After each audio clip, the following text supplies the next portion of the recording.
Hello everyone. Syntax का topic हमारा चल रहा था, गलतियाँ ढूंढ रहे थे हम। गलतियाँ ढूंढना भी इतना आसान नहीं होता है।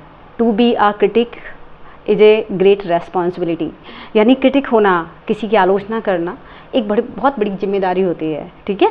लेकिन हम पढ़ रहे हैं सिंटैक्स, गलतियाँ ढूंढ रहे हैं, क्योंकि क्वेश्चन पेपर में अगर आप इस क्वेश्चन को कराते हैं प्रॉपर्ली, ये हमारे यूपी बोर्ड का बहुत इंपॉर्टेंट टॉपिक है, क्योंकि पूरी ग्रामर इसमें हमारी इंक्लूड हो जाती है।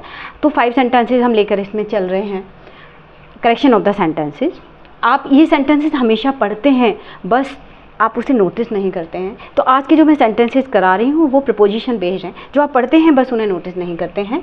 सेंटेंस जैसे आपका आता है, I prefer milk than tea. दूसरा सेंटेंस में लिख रही हूँ, he is afraid from dogs.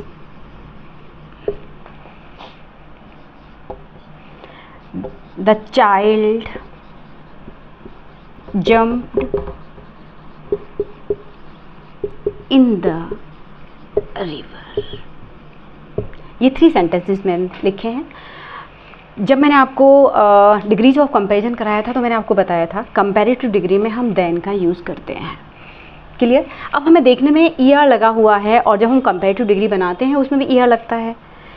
Wise wiser wisest, great greater greatest.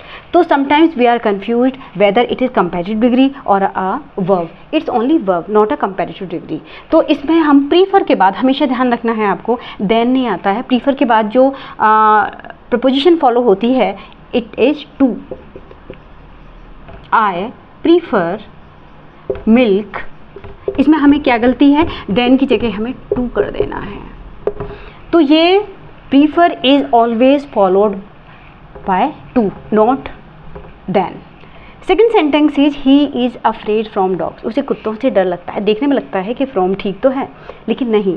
From is used when something is separated from the other thing, यानी एक चीज़ से जब दूसरी चीज़ अलग हो जाती है। You came from school, you are separated from the school. तो फ्रॉम नहीं, अफ्रेड के बाद हमेशा प्रपोजिशन जो आती है वो ऑफ आती है, ऑफ को फॉलो करती है। ये आपका, ही इज अफ्रेड ऑफ डॉग्स, यानी अफ्रेड के बाद हमेशा ऑफ आता है। थर्ड वन इज द, ये है आपका, the child jumped in the river.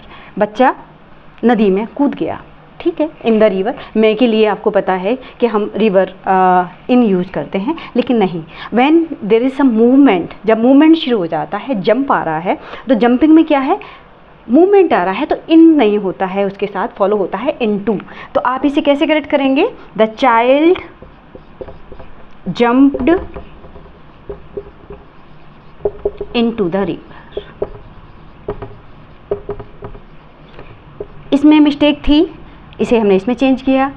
इसमें मिस्टेक थी, इसे चेंज किया। और इसमें मिस्टेक थी, इसे चेंज किया। ये हमारे ऑफन रिपीटेड सेंटेंसेज हैं जो ज़्यादातर आपके यूज आते हैं। इसका स्क्रीनशॉट ले लें या फिर इसे नोट डाउन कर लें। अभी हम 2 एग्जाम्पल और इसमें कर लेंगे, ज़्यादा लेके नहीं चलेंगे, आप बस इसमें ध्यान रखेंगे। सेंटेंस आता है, we are proud on our country.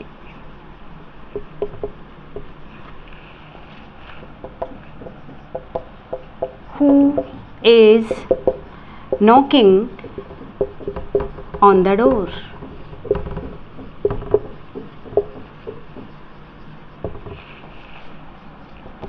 He cut his finger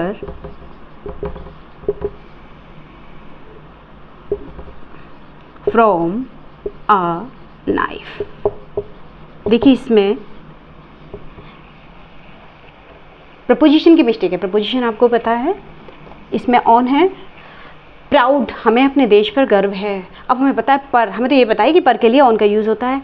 no, proud के बाद हमेशा ऑफ का ही यूज़ होता है। तो इसमें मिस्टेक क्या है, we are proud of our country. Proud के बाद आउट के बाद, फॉन्ड के बाद हम ऑफ का ही यूज़ करते हैं, ऑन का, किसी और प्रपोजिशन का यूज़ नहीं होता।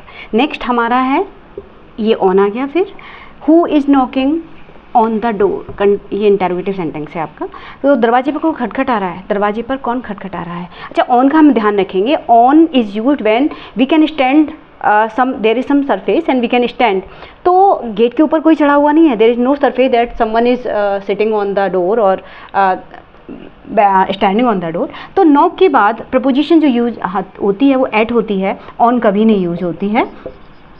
तो हु इज़, इसका करेक्शन होगा knocking at the door. Knock के बाद आपको एट का यूज़ करना है। एट का यूज़ लाफ के बाद, लाफ के बाद होता है, मैंने आपको कल वाला सेंटेंस करा दिया था। इसके बाद आपका नॉक के बाद, लुक के बाद एट का ही यूज होता है।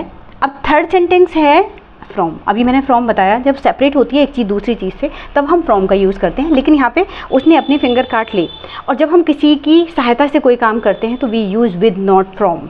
तो ही कट हिज फिंगर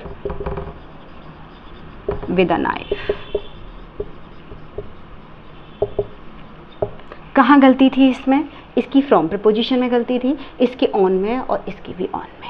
तो ये जो हमारे सेंटेंसेज हैं ऑफन रिपीटेड हैं। जो इनमें मिस्टेक्स किसकी थी, मिस्टेक थी प्रपोजिशन की। अच्छा, प्रपोजिशन वाला टॉपिक है, इसे मैं प्रॉपर्ली 10th वाले बच्चों के लिए करा दूंगी, लेकिन सिंटैक्स में आप इस तरह से सेंटेंसेज को देख सकते हैं।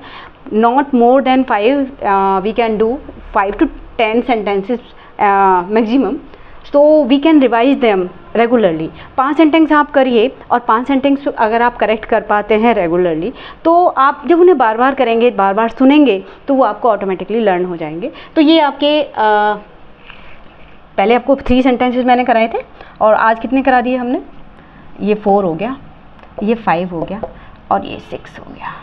I think it's enough for today. आप इन्हें करते रहें, समझते रहें और रिवाइज करते रहें अपने एग्ज़ाम के लिए। Thank you.